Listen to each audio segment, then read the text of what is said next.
بسم الله الرحمن الرحيم. معكم أحمد عماد. هنتكلم النهاردة عن مادة التصميم المعماري أو أساسيات التصميم المعماري. معانا مثال من امتحان قبل كده. لو احنا عايزين نشوف ازاي نحل المثال ده، عندي بلان أو مسقط أفقي للدور الأرضي. أول حاجة الفكرة إن أنا بتعامل مع البلان ده أحله ازاي أو إن أنا أبدأ فيه ازاي. انا عندي اول حاجه، يعني يا ريت اول ما اجي ارسم ما ابداش استعجل على طول واخش في الرسم مره واحده.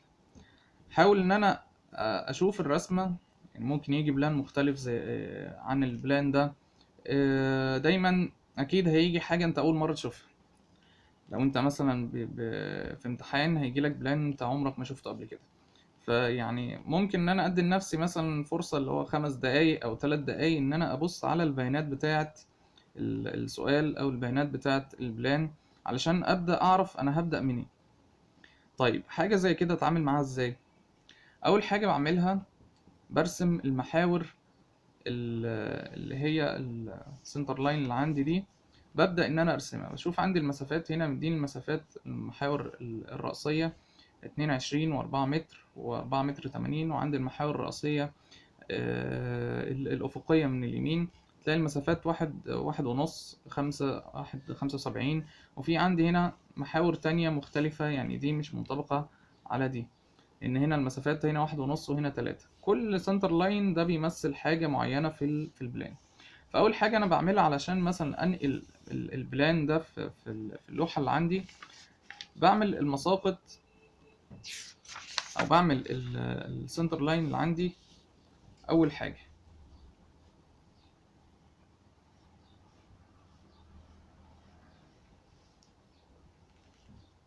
ده أول واحد من الشمال من اليمين هنا. بعديه في سنتر لاين على مسافة 84، وبعد كده سنتر لاين على مسافة 4 متر. طبعا هنا طالب إن الشكل يكون بسكيل 1:50. معنى سكيل 1:50 إن أنا هضرب كل الأبعاد في 2. دي 4 80. في عندي سنتر لاين بعديه على مسافة 2.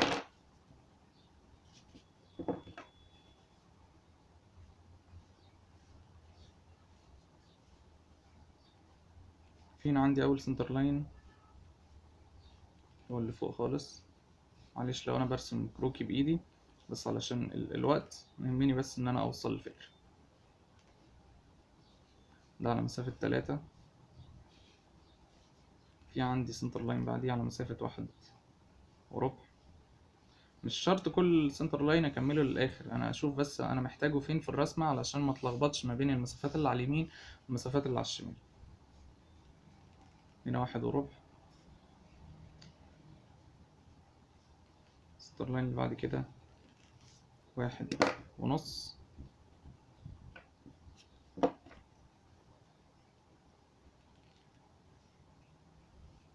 وهنا دي اللي بعده على مسافة 2.5.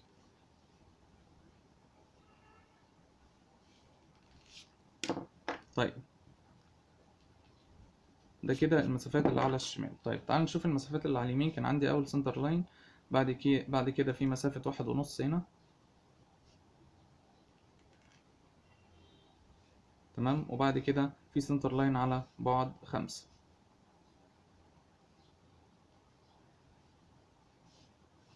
ده كده 5.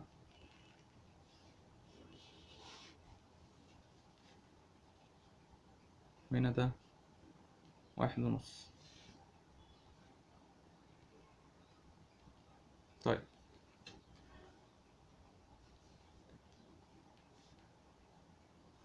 انا عملت السنتر لاين اللي هو السنتر لاين الموجود في الرسمة، وبدأت انزل كل المسافات بتاعتي. دلوقتي هيبقى سهل بالنسبة لي ان انا انزل الحوايط. فمثلا انا عندي الجزء اللي هنا سنتر لاين، اول سنتر لاين مع التاني على مسافة 22، فأنا هسيب أول واحد وأجي للتاني. سبت أول واحد وجيت للتاني، في هنا عندي حيطة اللي هي الجزء اللي هنا ده. فببدأ أنا عندي الحيطة الحواف الخارجية مكتوب عندي إن الحواف الخارجية موجودة بالسمك بتاعها 25 سنتي، والحواف الداخلية 12 سنتي. تمام. فهاجي من هنا أبدأ أخد نص الحيطة يمين ونص الحيطة شمال، بس هشوفها الأول هي حيطة داخلية ولا حيطة خارجية. تمام. فهنا عندي حيطة خارجية، فيبقى نص بره ونص جوه.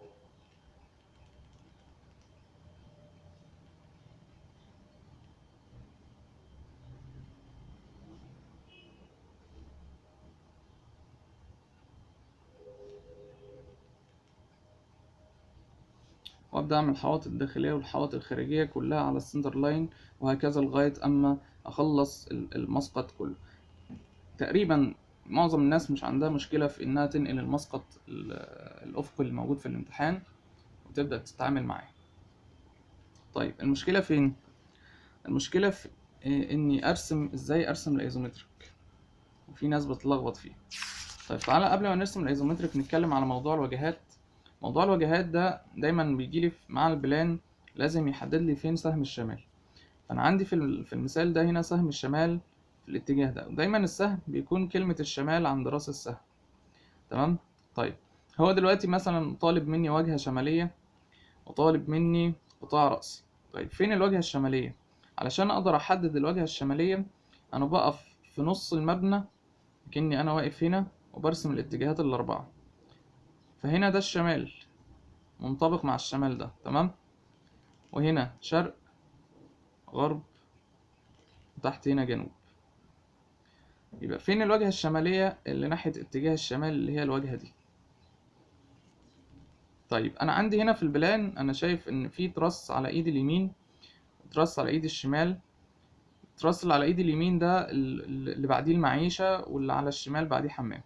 طيب أنا لما باجي أرسم الواجهة الشمالية أنا ما برسمهاش من المنظور بتاعي في البلان ده، أنا بتخيل إن أنا لفيت قدام المبنى وبدأت أقف هنا وأشوف الواجهة الشمالية. فبالتالي التراس اللي كان على إيدي اليمين في العدلة العادية بتاعتي اللي كان بعديه المعيشة هيبدأ يجيلي على إيدي الشمال، لأن أنا غيرت المكان بتاعي وقفت هنا. تمام. فهنا لما أجي أكن أنا بالظبط قلبت الورقة كده وبدأت أبص على الواجهة دي، فشفت هنا دي على إيدي الشمال وشفت دي هنا على إيدي اليمين. هي دي الفكرة بتاعة الواجهة الشمالية. طيب لو هو عايز الواجهة الجنوبية، لو كان طالبها، يبقى أنا هرسم الواجهة اللي فيها المدخل بتاع المبنى أو المدخل بتاع الفيلا السكنية دي. طيب نيجي للجزء بتاع الايزومتريك. ازاي ارسم الايزومتريك واتجاه رسم الايزومتريك؟ دايما هتلاقيه محدد ليك الاتجاه بتاع رسم الايزومتريك اللي هو مديهولي في المثال هنا في الاتجاه ده. طيب ارسم ده حاجه زي كده ازاي؟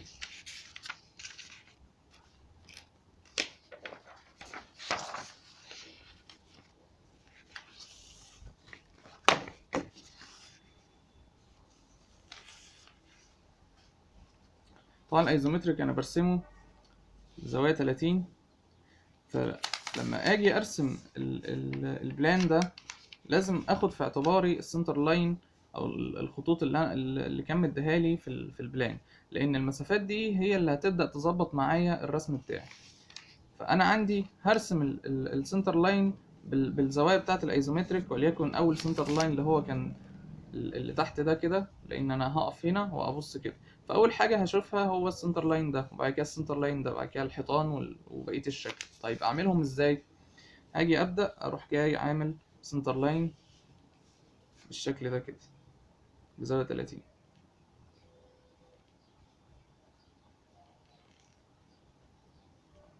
تمام. طيب بيتقاطع معاه في النقطة دي سنتر لاين أول واحد، فأبدأ أعمله زاوية 30 اليمة التانية.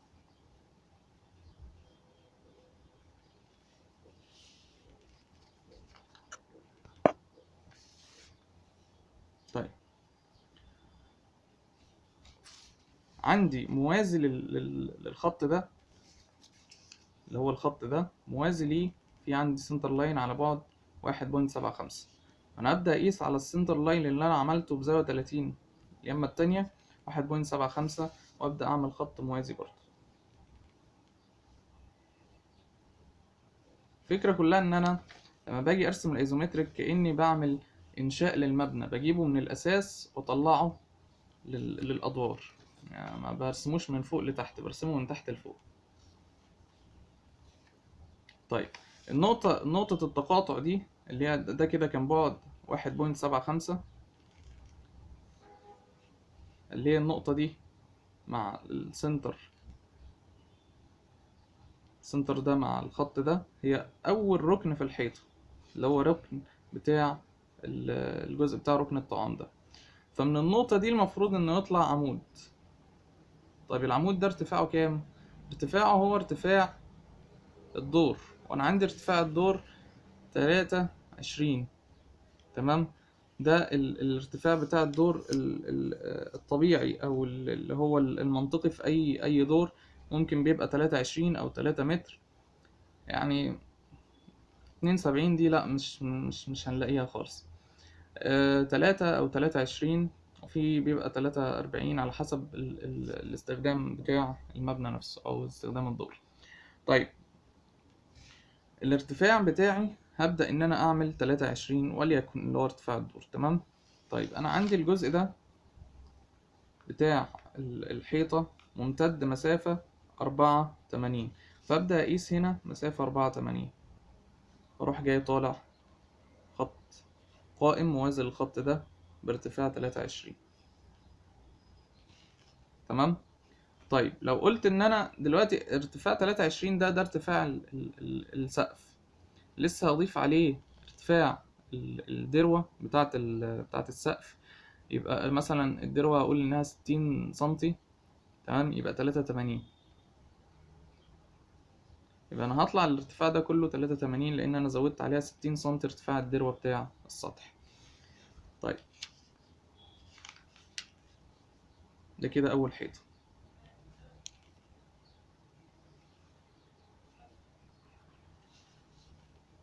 طيب لو جيت بصيت هنا عندي هلاقي ان الجزء ده طالع لبره، مش جاي مستقيم. طيب الجزء البروز اللي طالع لبره ده قد ايه؟ هو مش قايل لي هنا البروز ده قد ايه، بس انا ممكن يعني اعملها بالتقدير. فابدا اعمل بروز كده زي ما هو موجود واطلع عمود.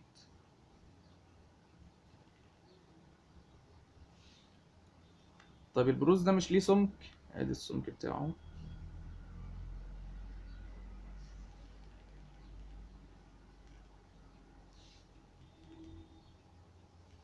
تمام.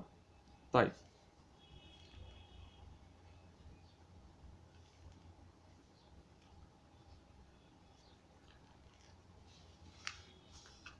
عندي بعد كده في الجزء بتاع مدخل الباب. مدخل الباب هلاقيه ان هو يعني السنتر لاين ده ماشي كده. مدخل الباب على في مسافة ترحيل ما بين السنتر لاين اللي عليه الحيطة وما بين السنتر لاين اللي عليه الباب. هبدأ اخد المسافة الترحيل دي معايا في الاعتبار وارسم.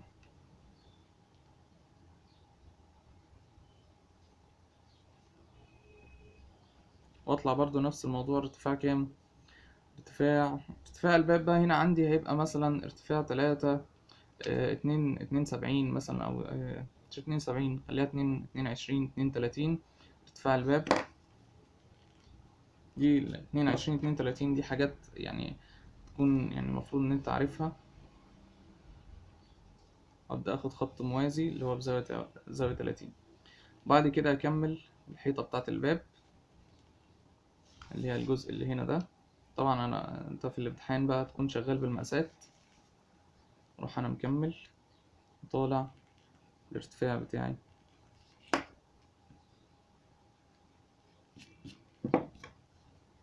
الارتفاع ده لغاية 83 زي ما انا كنت بتكلم دلوقتي علشان هاخد الدروة في الحساب بتاعي.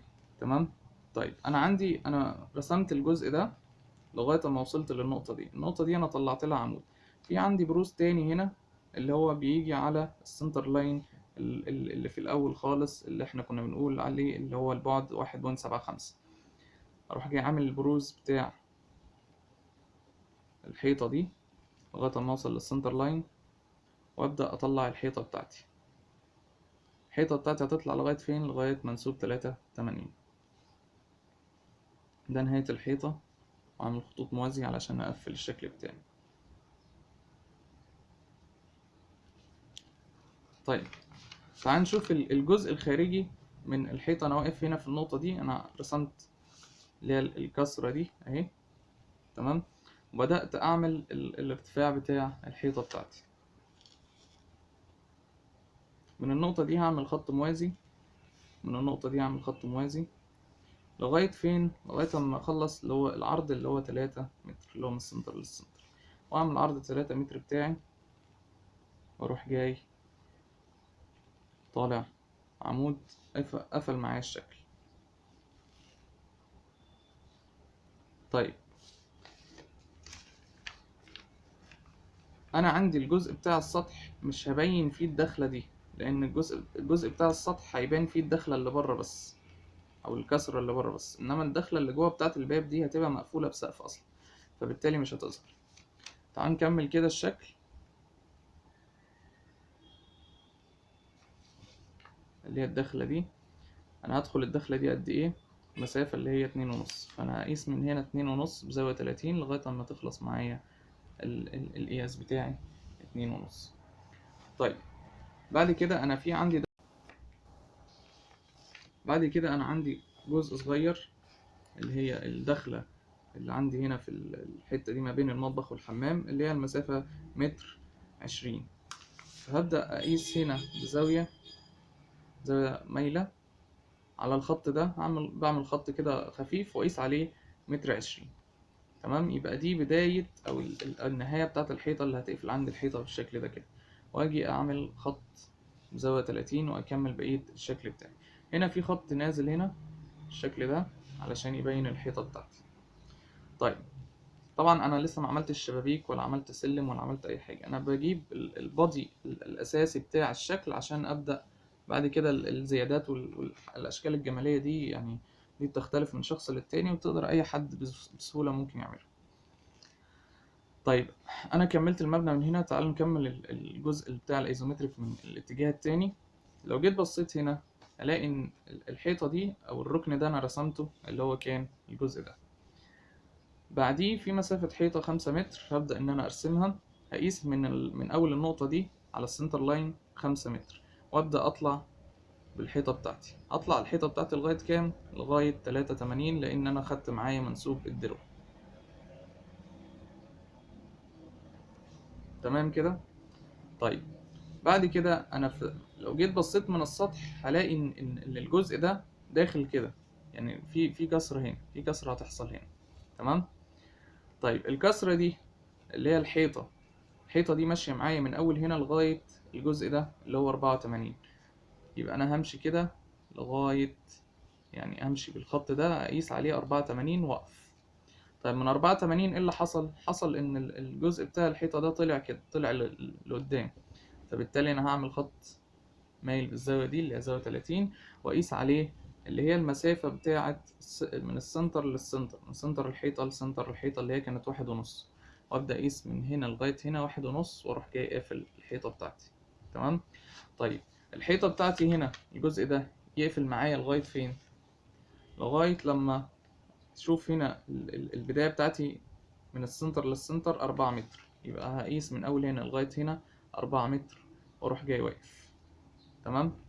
طيب ال4 متر دول بعديها ايه اللي حصل؟ حصل ان الحيطة دخلت كده ودخلت كده، الحيطة جت كده وجت كده. انا واقف هنا دلوقتي اللي هي النهاية بتاعت النقطة دي. طب هعمل ايه؟ هرجع بقى، هاجي اعمل خط موازي للخط ده اللي هو بزاوية 30، وبشتغل 30 60.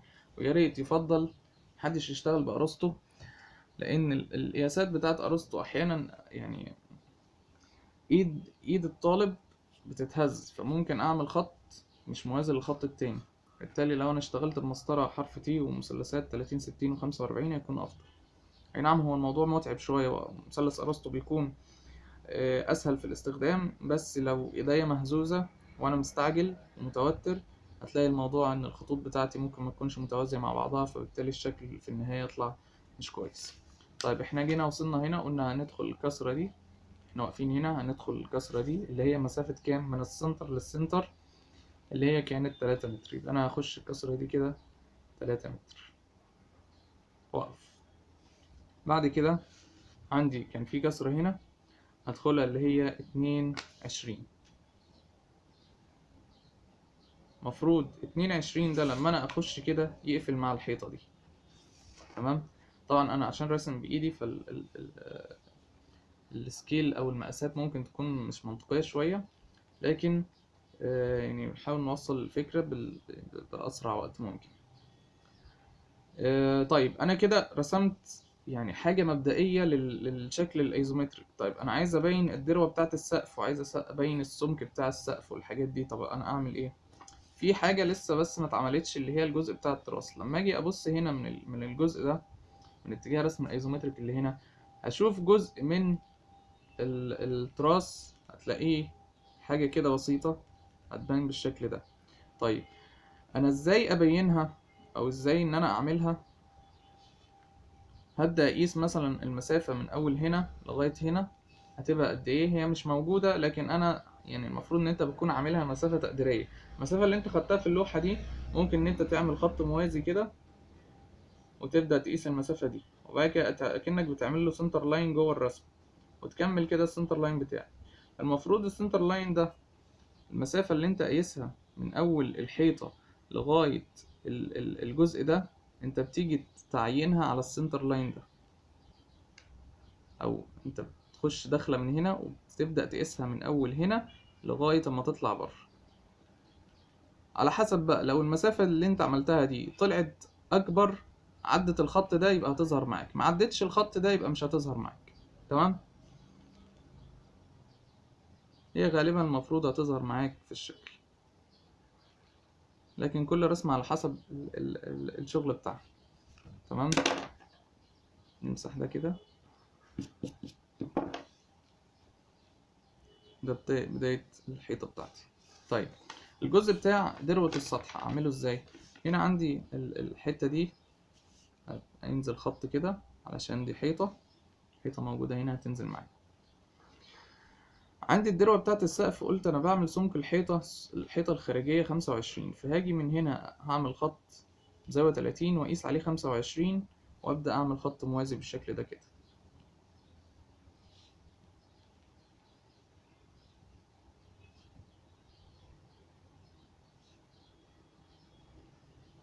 وأكمل بقى موازيات على السطح كله. سمك الحيطة كله 25 في الحواضر الخارجية مش الداخلية. الحواضر الداخلية هي اللي بكام؟ ب12 سنتي.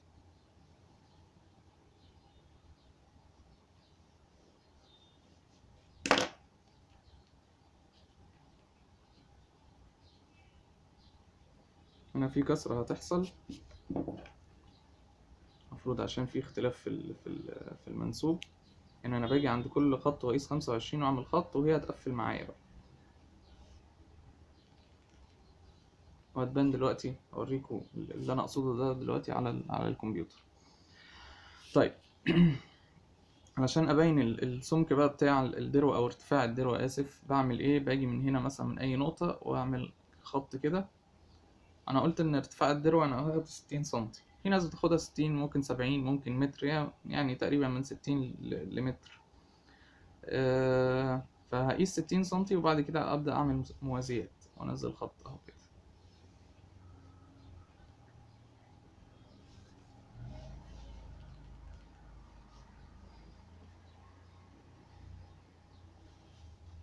طيب ده كده الشكل الايزومتريك. لسه فاضل فيه الشبابيك. هبدأ اشوف الشباك كان مكانه فين، وابدأ ارسمه بالشكل بقى اللي يعجبني، بالتفاصيل اللي انا عايزها. ديكورات اعملها زي ما انا عايز. المهم ان انا كل واحد وبيبقى ليه اسلوب مختلف، كل واحد بيبقى ليه ذوق مختلف. دي على حسب بقى اختيار كل واحد. وهنا كان في شباك، ابدا اشوف المسافات بتاع الشباك كانت فين وابدا ارسم. تمام. في هنا كان في زي حوض كده، اللي هو زي حوض زرع، ابدا اعمله. وهنا نفس الموضوع، كان في حوض زرع. طبعا انا مش بعمل الخطوط دي عشوائيه، الخطوط دي على اللوح المفروض بزوايا 30 60، ومفيش خط بيتعمل عشوائي في اللوح عامه. لازم كل الخطوط بسكيل، وكل الخطوط بمقاسات، وكل الخطوط بزوايا. طيب الجزء بتاع السلم، انا عندي السلم عندي هنا كام درجه؟ ادي هنا درجه، اتنين، تلاتة، 3 درجات. 3 درجات يعني المفروض ان انا اطلع. هو قايل ان الابعاد الدرجه الخارجيه 30 في 15. 30 في 15 قايمة ونايمة. يعني النايمة 30، اللي هي النايمة اللي بالشكل ده كده، نايمة 30 والقايمة 15. نايمة 30 والقايمة 15. تمام. طيب أعمل ده إزاي في الأيزومتريك؟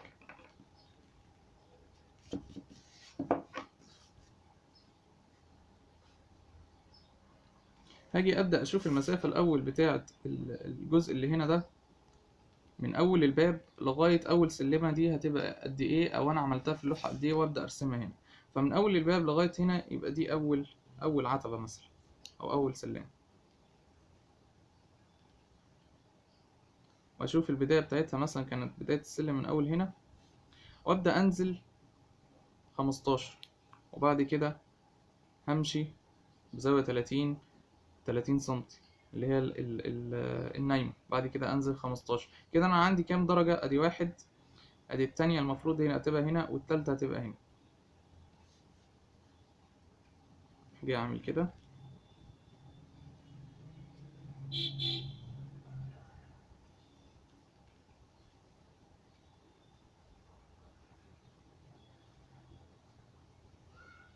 كده انا رسمت كام درجة؟ ادي درجة، اتنين، ادي التالتة. المفروض مثلا انا ههشر كده بس علشان ابين الفرق ما بين القايمة والنايمة، لكن ده مش بيتعمل في الرسم.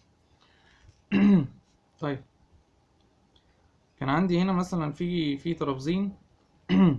المفروض مثلا لو انا هقفل دي كده، المفروض هتقفل كده معايا.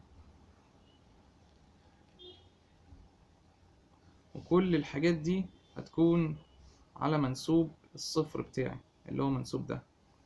يعني المفروض ان الخط ده يكون موازي مع الخط ده. تمام. طيب مش موازي، هو المفروض ان هما يتقاطعوا في نقطة واحدة، عشان ابين ان ده منسوب الصفر. طيب احنا كده يعتبر خلصنا الجزء بتاع رسمة الايزومتريك. عملنا فيه عرفنا ازاي هنبدأ في الرسمة. الموضوع بسيط.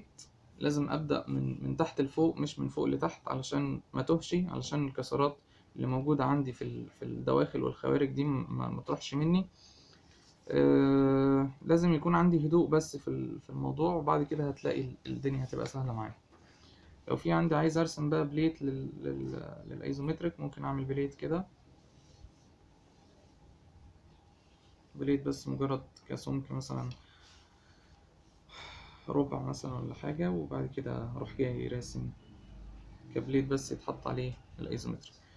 في بقى لو انت بقى عايز تزود حاجات، زخارف، حاجات مثلا، اشكال جمالية، دي بتختلف من شخص للتاني زي ما احنا اتكلمنا.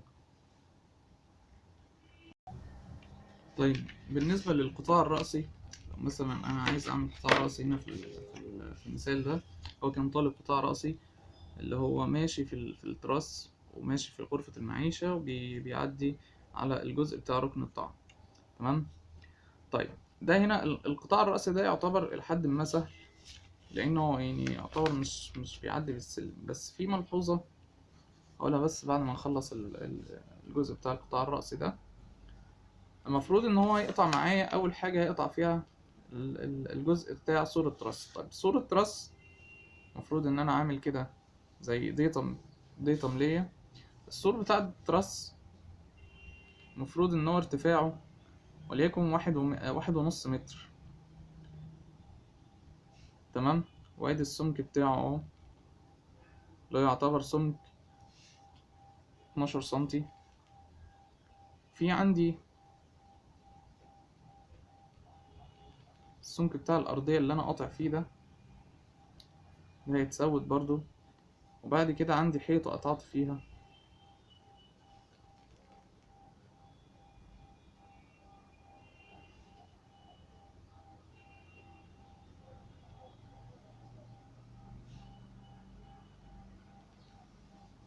عندي الجزء بتاع السقف اهو. والحيطة اللي أنا قطعت فيها دي كان فيها شباك، كان فيها باب بلكونة، علشان أبين الانديكيشن بتاع الباب. وأبدأ إن أنا أعمل ارتفاع الباب، مثلا اللي احنا كنا بنقول ارتفاع الباب 22 أو 32، وأروح جاي عامل خطين بالشكل ده كده.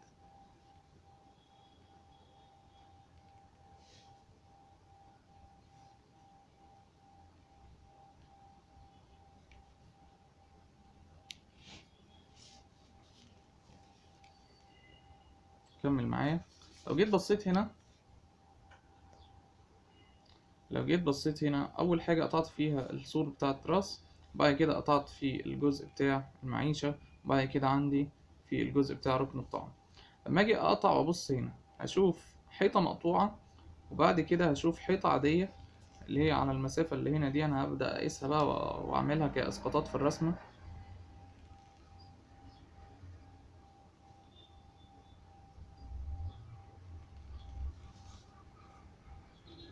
ده جزء بتاع حيطة، تمام.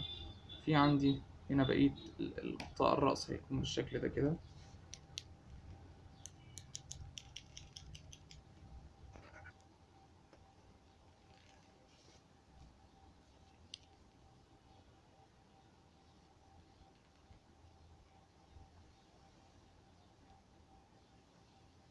دي الحيطة التانية اللي أنا المفروض أقطع فيها، تمام.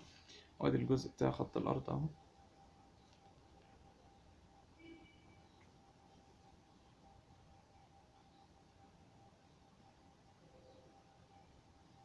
وعندي لما أنا أقطع هنا وأبص كده، المفروض إن أنا بعد الحيطة دي بعد ما قطعت فيها المفروض هو في شيء فيه هنا شباك. طبعا أنا عارف ارتفاع الجلسة بتاعت الشباك بتبقى قد إيه. وبعديها المفروض إنه يظهر عندي الجزء بتاع السلالم. يعني السلالم المفروض تظهر عندي إزاي؟ تظهر عندي بالشكل ده كده. ادي درجة 2 3. السلالم لما اجي اقطع فيها، هي هنا انا هنا مش قاطع في السلالم خالص، مش عامل لها سمك اصلا. مجرد ان انا هقفل بس الشكل عليها بالشكل ده كده.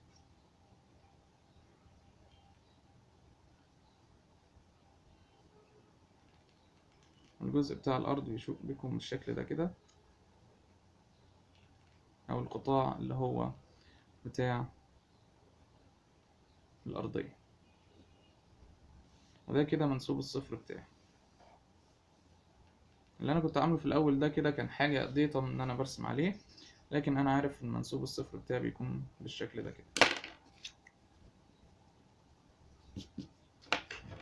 ده هنا لما انا جيت قطعت وبصيت هنا، شفت حيطة مش مقطوعة، وفي جزء هنا برضو عامل حيطة أو كسرة كده في البيت قبل الباب، برضو أنا هعمله معايا واخده معايا في الاعتبار.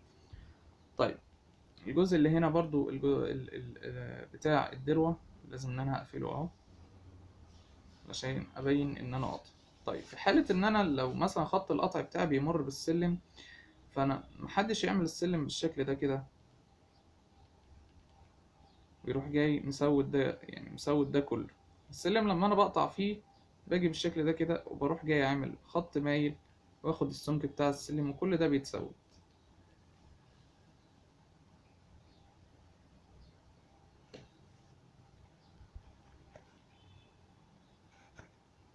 تمام كده. طيب في عندي ملحوظة اللي كنت عايز اقولها هي بتاعت السلم، وفي ملحوظة تانية في التحبير. بعض الناس لما تيجي تحبر بتبقى محتاجة ان هي تشتغل على، يعني عايزة تخلص بسرعة مستعجلة، فبالتالي بتيجي مثلا حاجة زي كده بتعمل مثلا الحروف تيجي تعمل كده، وتجيب مثلا قلم السبورة الأسود وتروح جاية ملونة ودهنة بقى، عشان ايه؟ تختصر وقت. دي فكرة هي مش وحشة، بس للأسف فيها مشكلة، إن اللوحة اللي برسم عليها بتكون لوحة خفيفة للأسف. هي مش زي النصبيان أو زي الشاسيه اللي أنا بشتغل عليه، مش هيطبع حاجة ورا. اللوحة خفيف، لما أجي أبص ورا كده، لأن الجزء ده طبع ورا. فلو اللوحة ما كفتش معايا في الوش وجيت أرسم في الظهر باظ أصلا، مش هعرف أرسم عليه، لأن تخلي الشكل وحش جدا. فدايما يعني لما تيجي تحبر، حاول تحبره بأقلام التحبير، لأن أقلام السبورة بتطبع. في قلم تاني ممكن ما يطبعش، لكن برضو يعني الموضوع معتمد بشكل كبير على الخامة بتاعة الورقة أو السمك بتاع الورقة. القلم ده قلم اسمه قلم يوكن أسود، تمام. القلم ده لما باجي أشتغل بيه كده بينزل حبر منتظم، والسن بتاعه سن رفيع، تمام. يعني على اللوح العادية الكانسون مش بيطبع زي اللوح اللي هي زي الأقلام السبورة. لكن هنا علشان ده ورق A4، يعني ده هيطبع وده هيطبع. لكن اللي انا مجربه قبل كده ان القلم السبورة كان طبع بشكل ملحوظ جدا. اما القلم اليوكن ده جربته اكتر من مرة، مش طبع بشكل ملحوظ، تقدر ترسمه على ظهر اللوحة مفيش مشكلة فيه، تمام.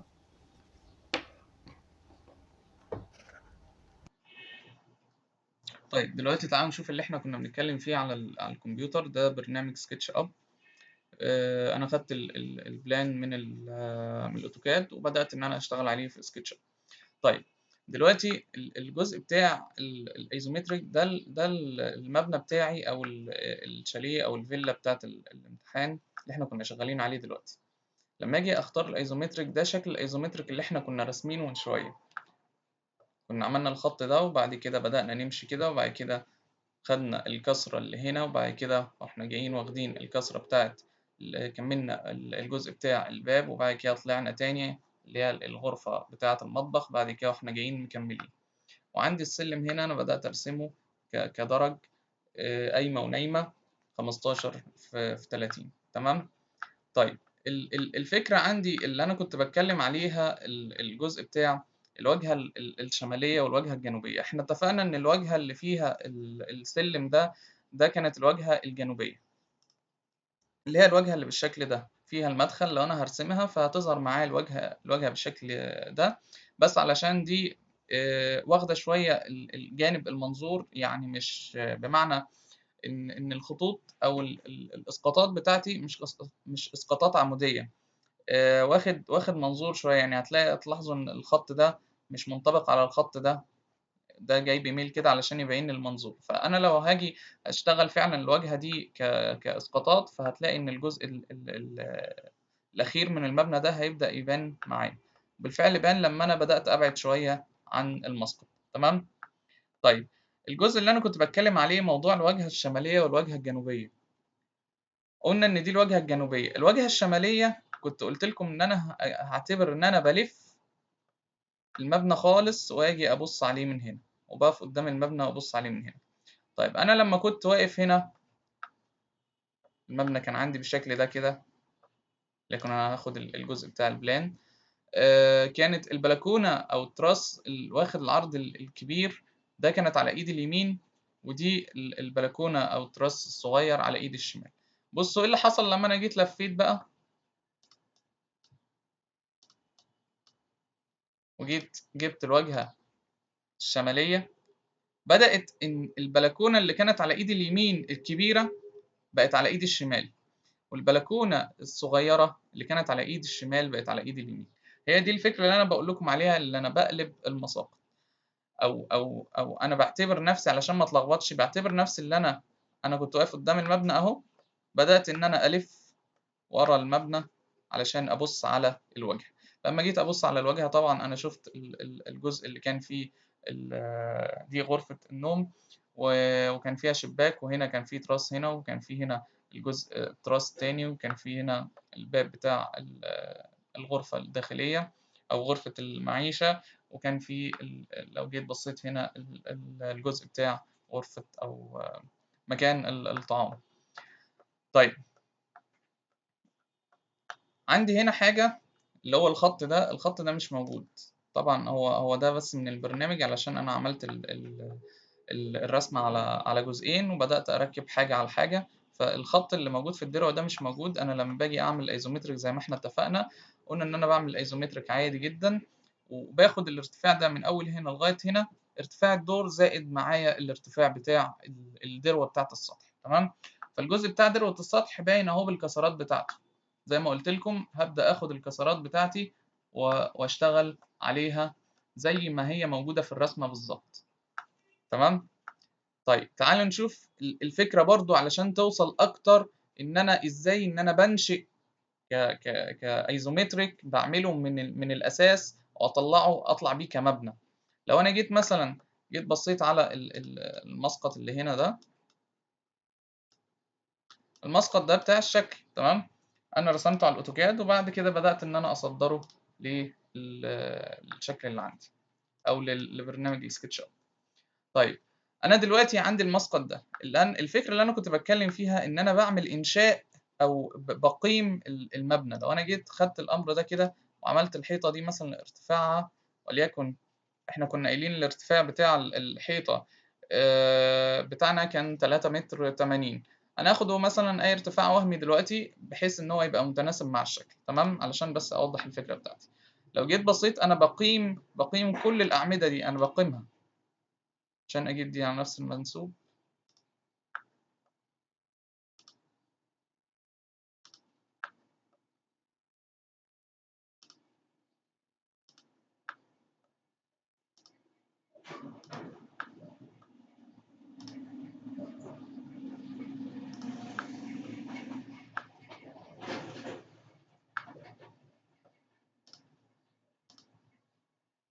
طبعا اللي انا بعمله ده مجرد للتوضيح بس علشان ابدا يعني اوصل فكره ان انا ازاي اقيم الشكل بتاعي وابقى مستوعب الاشكال اللي عندي دي تكوينها ازاي.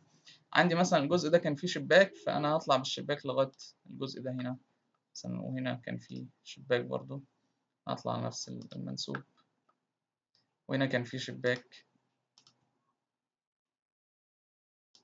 اللي هو كان شباك حمام. لو جيت بصيت على البلان من فوق اهو، هنا كان في حمام، وهنا كانت غرفة نوم، وهنا كان المطبخ، وده المدخل بتاع الفيلا، ودي كانت الجزء بتاع الطعام، وهنا كانت غرفة أو جزء بتاع الصالون أو معيشة. مثلا الجزء بتاع البلكونة لو جيت بصيت عليه،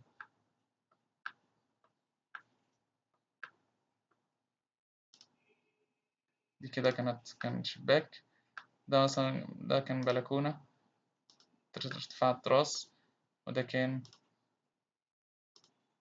فترس. كل اللي انا عملته بعد كده ان انا جبت سقف ورحت جاي حاطه عليه وبدات اظبط الشبابيك والحاجات دي. طيب السلم، ارتفاع اول سلمه اهو، طبعا انا بكون عاملها بابعاد معينه، انا بس مجرد ان انا بعمل شكل بس عشان اوريك السلم ازاي. طيب انا لما اجي مثلا قلت لكم لما جيت عملت قطع وبصيت هنا شفت معايا السلم ما كانش مقطوع فيه، فبالتالي لازم يظهر معايا السلم في الواجهة اللي هو القطاع الرأسي اللي كان موجود في المثال عندي. طيب سيبك من اللي انا عملته ده، تعال نرجع للرسمة التانية اللي هي كانت رسمة كاملة. طيب انا دلوقتي مثلا في عندي اوبشن في البرنامج هنا بيخليني ان انا اعمل قطاع في الرسمة عندي، بس علشان اعمل قطاع بس مناسب او للمطلوب بتاعنا، فانا هعمل مستوى بس كده علشان ابدا انسب عليه.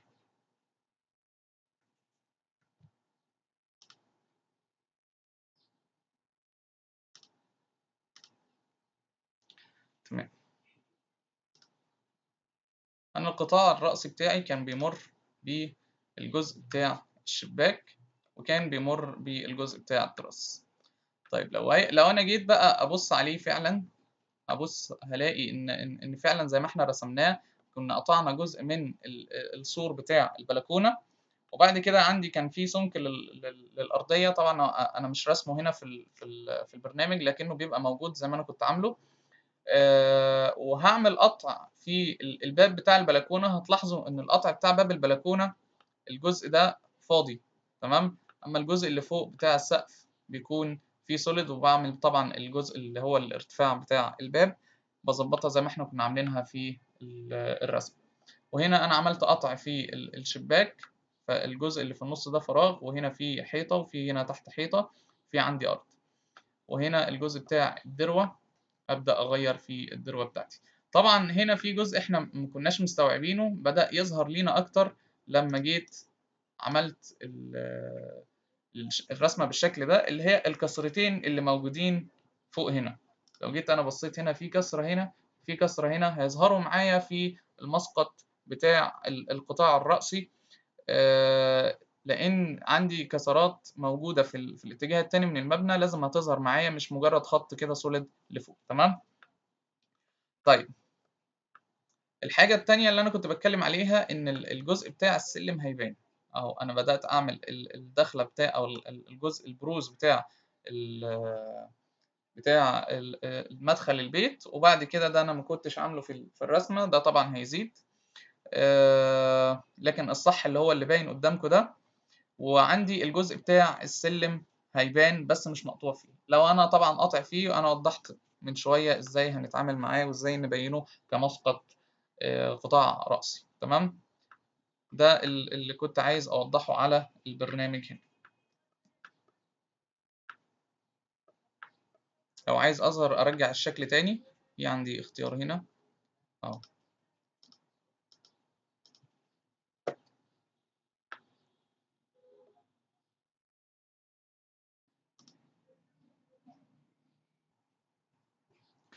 شوية ملاحظات بس كده عايز أتكلم فيها بالنسبة للفرش. عندي يعني كذا صورة عايز أناقشها معاكم. في مثلا الأشكال دي أشكال مختلفة للسفرة بالاختلاف بتاعها في اختلاف العدد. طبعا المقاسات دي يعني بتكون مقاسات موجودة في الشابلونة، لكن يعني ما يمنعش ان انا اكون برضو يعني عارف المقاسات دي بتكون قد ايه. علشان ممكن ما يكونش معايا شابلونة فعلا، وهبدأ اتصرف ازاي وانا محكوم بمساحة معينة. فلازم اكون عارف ان ايه هي اقل مساحة للعنصر ده ممكن احطها في المكان المناسب بتاعها، علشان اقدر استغل الفراغ يعني احسن استغلال عندي، تمام. عندي هنا ترابيزة سفرة 4، وفي هنا 6، وفي هنا 8. الأبعاد بتاعة النيش 120 في 50. في بوفيه مثلا الأبعاد بتاعته متناسب مع السفرة دي، يكون 22 في نص متر. وفي عندي البوفيه يتناسب مع السفرة لست أفراد، متر 80 في 50. في سفرة بتتناسب مع الأربع أفراد 120 في 50. في عندي حاجة تانية اللي هي الكراسي بتاعت غرفة المعيشة. في الكرسي الصالون الأبعاد بتاعته 70 في 70. وده الكرسي الفوتيه، فوتيه أهو يا جماعة، اللي كان عامل مشكلة 70 في 70.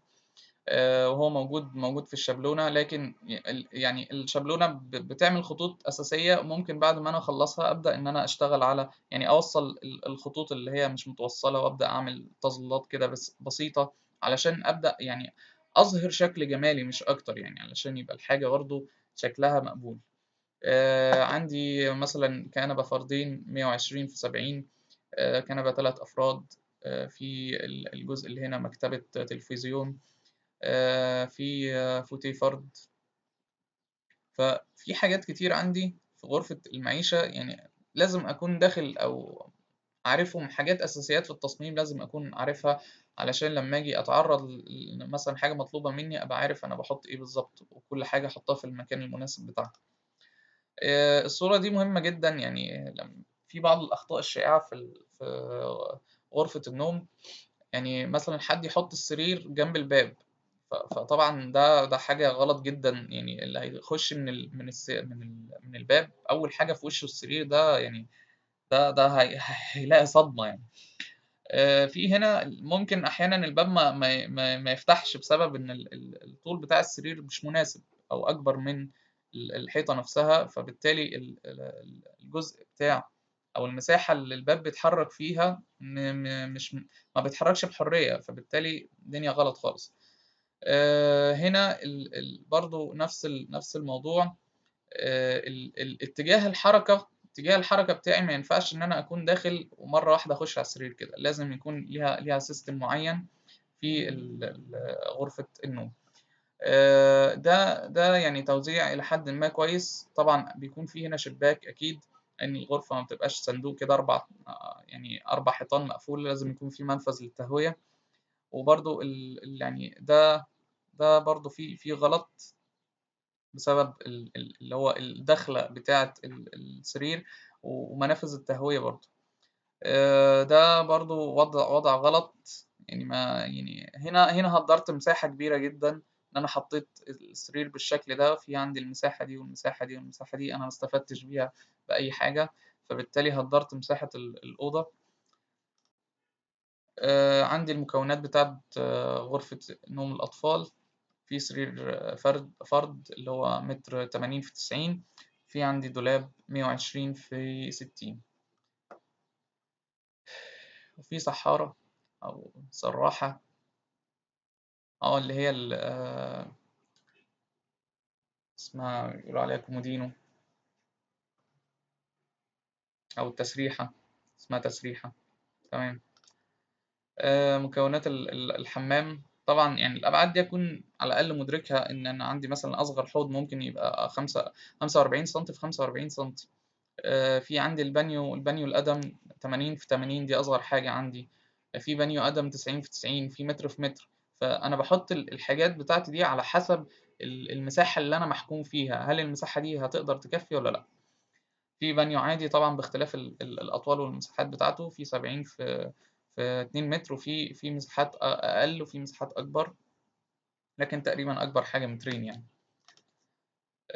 هنا ده بالنسبة مثلا لو أنا هعمل قطاع رأسي، فيعني يبقى في تناسب حتى يعني ما بين ارتفاع الكابانيه وما بين ارتفاع الدور نفسه. يعني ما يجيش مثلا ده ارتفاع 80 سنتي، الاقي مثلا حد الارتفاع بتاع الدور مثلا وليكن 3 متر، فيعمل ده كله يعني تقريبا واخد نص ارتفاع الدور، فحاجة مش منطقية تماما.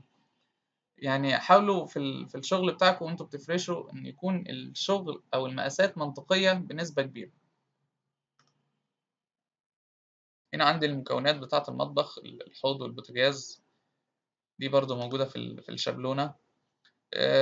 هنا برضو لازم أكون عارف يعني المقاسات المنطقية بتاعة السرير. يعني مثلا لو عندي سرير 180 في مترين، وفي كومودينو جنبه، يعني على الأقل أنا أكون عارف الأبعاد بتاعة الكومودينو. لو أنا مش معايا شابلونة أو أنا مثلا بقدر مساحات، عايز أعمل مقترح أحطه هنا أو أحطه هنا، فبالتالي ده بيتوقف على المساحة اللي عندي، هل هي متاحة إن أنا أحط مثلا كومودينو 55 في 45 في ارتفاع 60، ولا هيكون المساحة اتقفلت أو المساحة مش مناسبة. فبالتالي لازم أكون عارف الأبعاد بتاعة الشكل ده أو أبعاد الحاجة اللي أنا بفرشها. في نفس الموضوع برضو الكومودينو والدولاب، السرير 180 في مترين، والتسريحة.